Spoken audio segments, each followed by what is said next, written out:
Hello everyone, welcome back to part 2 of our discussion of corporate taxation. We are looking at things that are different for corporations than what we're used to with individuals.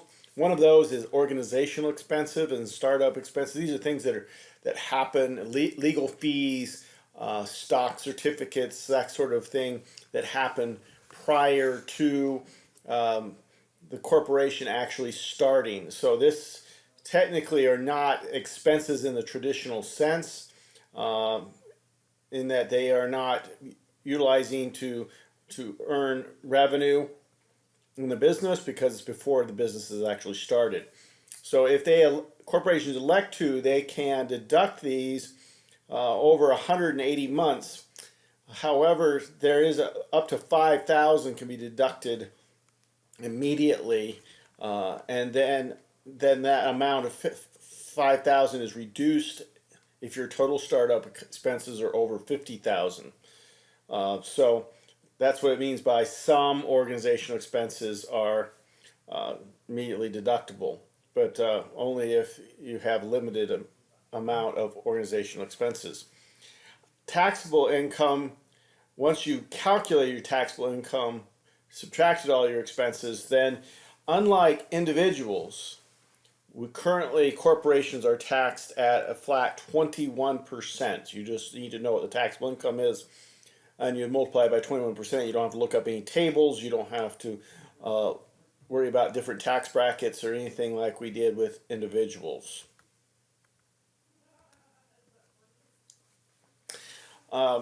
There's nobody to withhold for a corporation like on an individual, but they do have to pay estimated taxes or should on the 15th of the 4th, 6th. So that's for calendar year, that's April. So the same time as your tax return is due for 2019, you start paying estimated payments for 2020's tax. You pay it on April 15th, June 15th, September 15th, and December 15th. So you have to pay what is tax for the prior year, 100%, or what is due for the current year. If you don't make that, if you are going to pay a penalty. Now, net operating losses, the rules changed with the tax law in 2017. So before that, 2017, before you could, an NOL is a negative taxable income for the corporation. You could take it back and then go forward, back 2 years and forward 2018, we got rid of the back, no more carry back. You can only carry forward, but there's no limit. It's can go on for indefinitely, and you cannot wipe out all your income in the next year. So you carry over the loss, but it could only go up to 80% of your taxable income the next year in terms of what the deduction for that NOL. Just a review of our charitable contributions limit. We had $390,000 before charitable contributions taxable income. We made $50,000. That means they're only going to be able to deduct 39 or 10%. The other 11,000 would be carried forward for the future years, up to 5 years. So the concept of earnings and profits, pretty much the same as retained earnings from an accounting standpoint, except you use tax law to determine everything instead of accounting rules.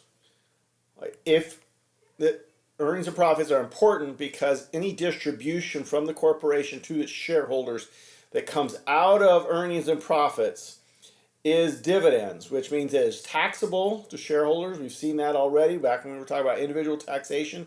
However, it could be qualified and therefore it would be taxed at a very low rate, lower than regular rate, but it's still taxable, still included in AGI to the individual or the shareholder. And it is not deductible as a corporation, meaning it is not one of their expenses. It does not reduce their tax liability.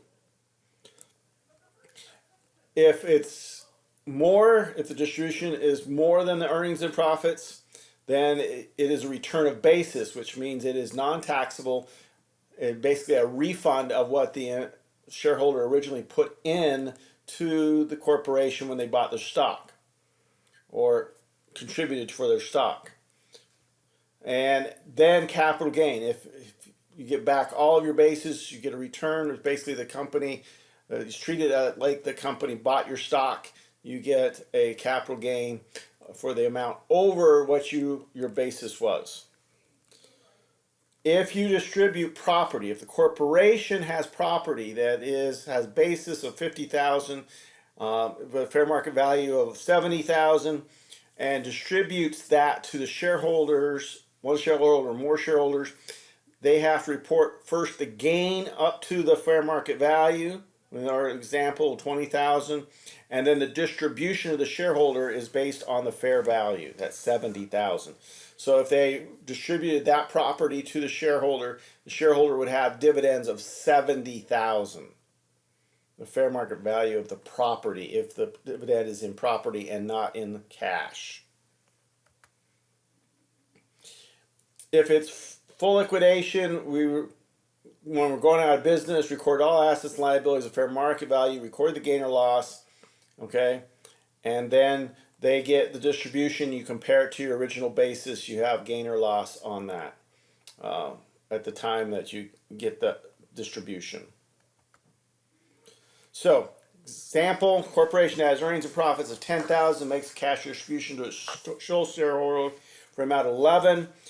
Okay, the dividend is 10 up to the earnings and profits. The 1,000 is a refund of the original basis. It would reduce that shareholder's basis in their stock by $1,000. If their basis was 8,000, it would reduce it down to 7. If their basis were 500, then it would be a return of the basis of 500 and then a capital gain of 500. All right, some things about the mechanics of the 1120. There's some schedules at the end of the 1120, page 5, which reconciles some things, shows things to the IRS.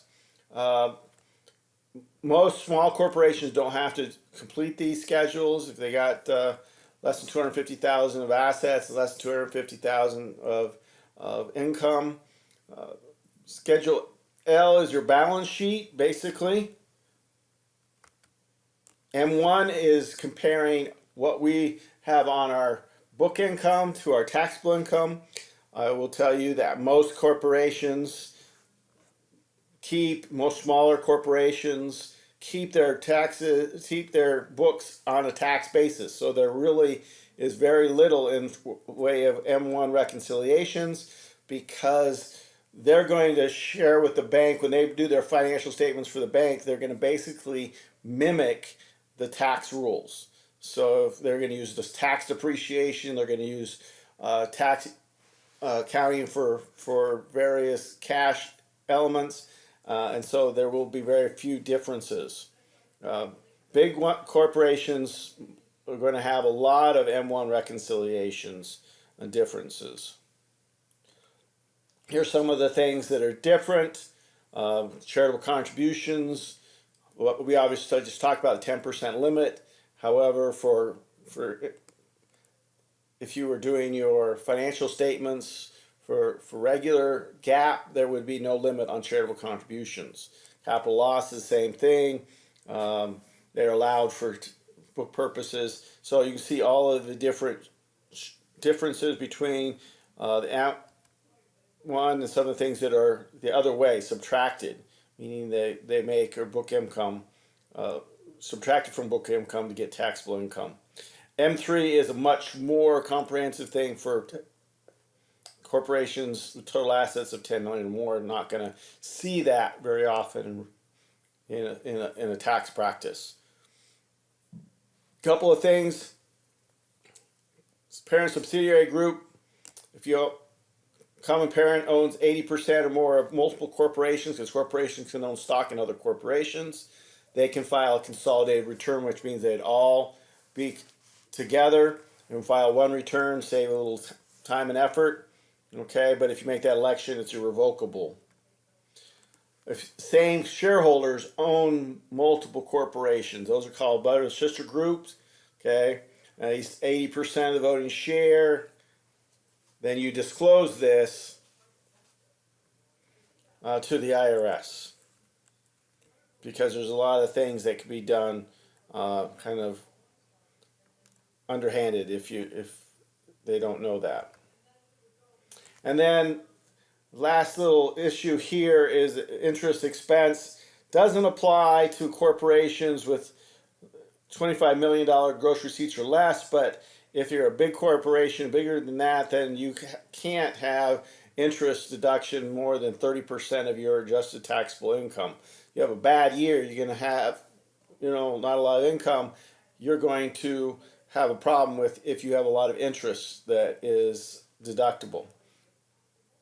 Typically, deductible is going to be reduced. Now, Subchapter S. These are corporations that file a Form 2553 to elect to be taxed in a manner similar to a partnership, meaning they're going to pass through all the income and losses. There's going to be a Schedule K and a K1. There's going to be regular income. There's going to be separately stated items, just like we talked about in a partnership. In fact, they're much more like a partnership than they are like a C corporation for tax purposes. They file Form 1120S. They are due on the same day as partnerships, third month after the year end, with a 6-month extension. How do you qualify? You have to be a corporation. First of all, you have to be legally organized under the laws of the state you are going to operate in. And then you have to file a 2553, and you have to state that you meet all 4 of these tests. It's domestic, can't be able from outside the United States. You have 100 or fewer shareholders, but all members of a particular family count as one shareholder, so that's not too hard to meet. You can only have one class of stock, meaning you can't have some shares get a larger percentage of their income per share than others. And you have to have there's a restriction on who can be a shareholder. They have to be U.S. citizens, resident aliens, and certain trusts, but you cannot be another corporation or a partnership. Like we said, they report just like a partnership, separately stated items.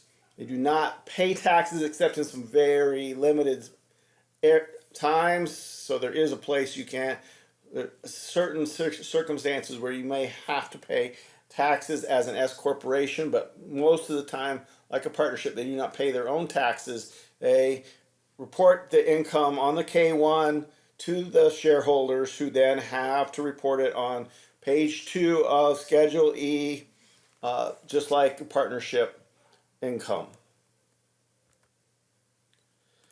All right, basis is also determined very much like a partnership. Starts with what you contribute to the S corporation. The difference here between S corporations and partnerships is, and it goes up and down with the various areas, goes up with net income, up with separately stated positive items, any more money you put in, and loans from the shareholder to the corporation. That's the only loans that count towards your basis. Regular loans that the corporation borrows do not affect S corporate shareholder basis. They do affect, and that's the thing that we sometimes forget, partnerships. So there's your probably the biggest difference between the two entities is that corporate debt does not affect basis for an S corporation. It does for a partnership. It is decreased by losses, separately stated negative items. Doesn't matter if they're taxable or not. If it is a negative item, reduces our income, then it reduces our basis. Cannot go below 0 if there's a negative basis, meaning you have losses or something that you cannot utilize because of the lack of basis, and can't go below 0. Then it carries over until basis is restored with income in the next year or capital contributions in the next year or something like that. So that basis becomes related back to our at-risk rules, which we talked about in Chapter 13. The distributions are of income that has already been taxed, because when the S corporation earns it, passes through the income to the shareholders, that's when they are taxed, not when they actually get the money in their hot little hands. They've already been taxed on it when that distribution happens. Okay? Distributions, therefore, are not taxable events. Rather, the earning of the income is when it's taxable. And that's the last of our discussion.